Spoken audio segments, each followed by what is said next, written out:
Thanks for having me. Well, thank you for being here, Senator Sullivan, taking some time. I know you're a busy guy.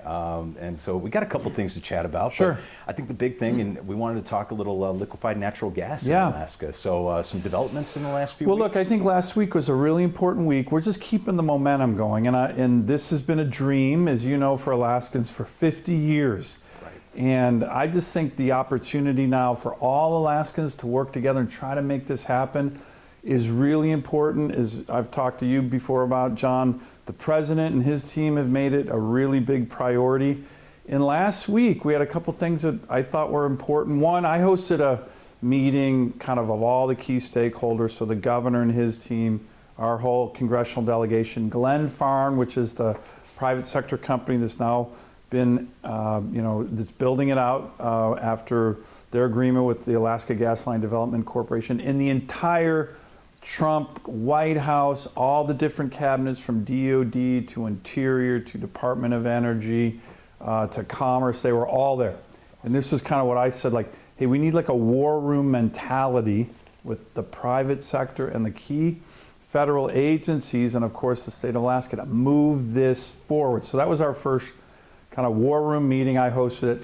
But most importantly, I had a really good phone call with the president last week, with the Secretary of the Treasury, with the Secretary of Commerce, and some of the other cabinet officials. And what I was pitching to them, and I will tell you this, I was pushing on an open door because they were already getting ready to do it.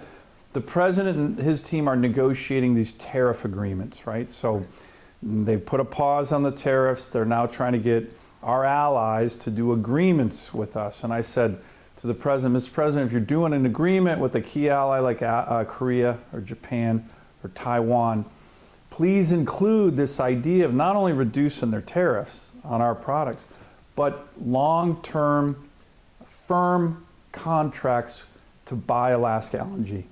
And the president said, hey, Dan, I agree with that. The Secretary of the Treasury said, we're already doing it, Senator. And you saw they were already doing it. Last week, the president talked to the President of Korea.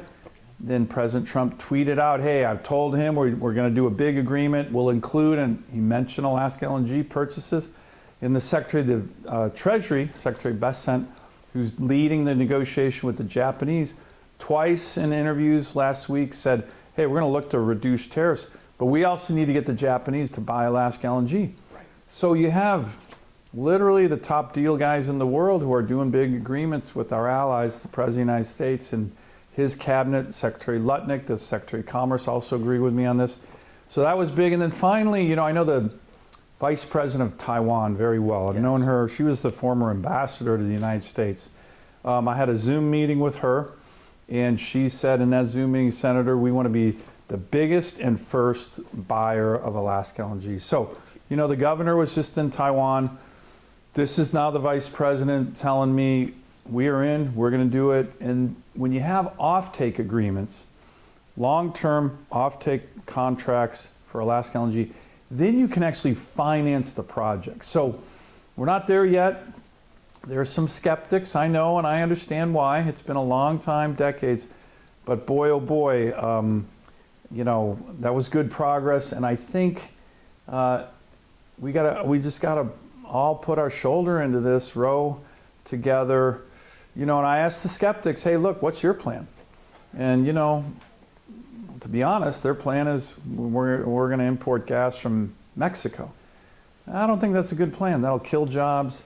Think about what we could have in Alaska if we had 50 to 100 years of low-cost, clean-burning Alaska gas. We could get a manufacturing base going here. We would supply all our military. Of course, with Alaska Energy, we could, of course, supply Alaskans who we need the gas, and our allies in Asia, too. So there's a lot going on here. We're not there yet, but holy cow, it was a good week, and I'm going to continue to put my shoulder into this really big project for our state.